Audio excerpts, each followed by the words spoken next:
Welcome back, Sebastian here. So today I'm going to be taking a look at my preview for this weekend's Belgian Grand Prix.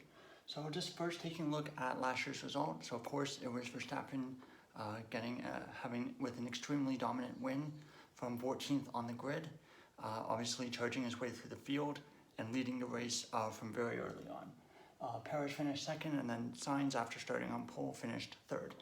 Some of the notable moments from that race were, like I mentioned, Verstappen's charge through the field, as well as the Alonso-Hamilton collision on the opening lap, which led to Hamilton retiring, and that quite humorous radio message from Alonso after that collision as well.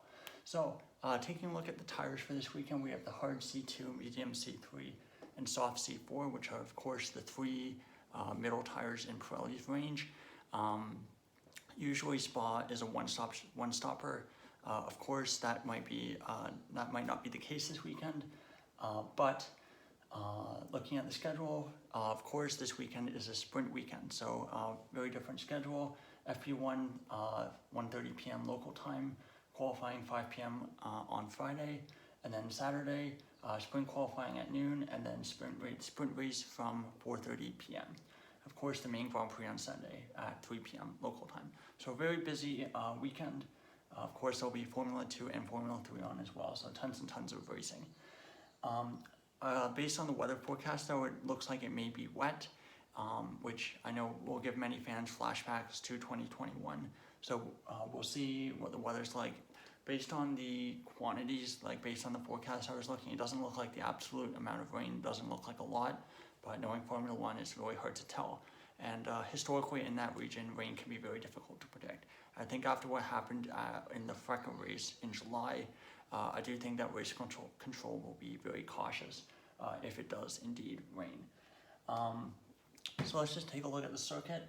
So of course, 20 corners, I think the longest circuit on the Formula 1 calendar.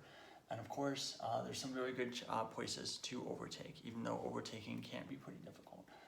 Turn 1 on the source isn't really an overtaking spot, but of course, it's one of the tightest turn 1s on the calendar, which means that the opening lap of the race can be very chaotic. Look at 2012, look at 2018. Then we of course have the very famous Eau Rouge Raidillon complex, probably one of the most difficult and dangerous sequence of corners on the calendar. And then we get to Les Combes, turn 7, 8, 9, and that is the primary overtaking spot on the track. And that's where the majority of the overtakes will be. Then of course, going through this section here, we have Pouhon, a very famous corner. And then we have this section here, very medium to high speed corners. That's why, even though this is a track where straight line speed is very important, with that extremely long straight going from basically from turn 1 down to turn 7, there's a lot of high speed corners, especially in this part of the lap. So that's why aerodynamic efficiency is very, very important. So it really suits teams like Red Bull, who have an extremely efficient car, but are also very good in a straight line. And they will be heavy favorites this weekend. That being said, like I said, overtaking has been pretty difficult in recent years. The other, as I mentioned, turn 7 is a good spot, but the other spot is the bus stop chicane, turn 19.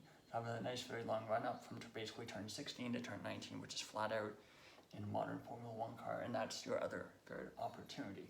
Now, just looking at some predictions for this weekend, I do think Red Bull will be heavy favorites in both sprints, the sprint and the Grand Prix. So I'm going to predict Red Bull 1-2, Verstappen first, Perez second.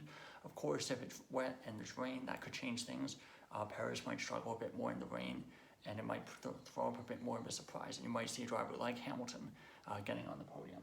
I've actually gone and predicted Norris in third, just because they've been on such a strong run of form. And they were very good at Silverstone, where there were lots of high-speed corners. That being said, I am a little bit worried about their lack of straight-line speed. I think the Mercedes engine isn't the best in terms of outright straight-line speed. And I think all of the Mercedes customers' teams are a little bit draggy in the straight, and they're not really the best in a straight line. So we could see Ferrari maybe, if they're able to get their act together over a full weekend, maybe they get on the podium as well. I think besides that, I think Williams and Albon will be really looking to get some points this weekend, given this is a track that they will be targeting with all of its straights and high-speed corners. So that's all for my preview for the Belgian Grand Prix.